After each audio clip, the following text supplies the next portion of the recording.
څوک چې مور او پلار تنګي، مور او پلار له تکلیف ورکوي، مور او پلار په سترګو کې اوښکې راولي، قسم په رب العالمین د دې اخره خاتمه به په کفر باندې کېږي. زه پلار ته دومره تیزې او سختې خبرې کوم، د پلار زړه چوم، زه مور ته دومره سختې خبرې کوم. درخواست کوم رونو په الله قسم زه هر ځای کې دا خبره کوم، ما دا ګیره، دا پټکې، دا قرآن او حدیث، دا جماعت او مدرسه، دا علم والله که ما بچ کی چې زمانه پلار خفي، زمانه مور خفي. او دا اوسنۍ جنکۍ دا لږې منته کې راغټې شوي نه وي، بي سي ډي ویلي مور ته بس بکواس نه کوې، دومره غونته کې وي مور ته به نیغېږي. مور ته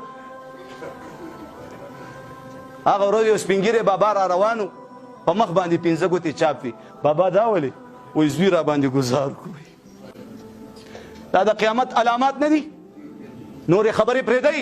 څوک چې مور او پلار تنګوي، مور او پلار له تکلیف ورکوي، مور او پلار په سترګو کې اوښکې راولي، قسم په رب العالمین د دې اخره خاتمه به په کفر باندې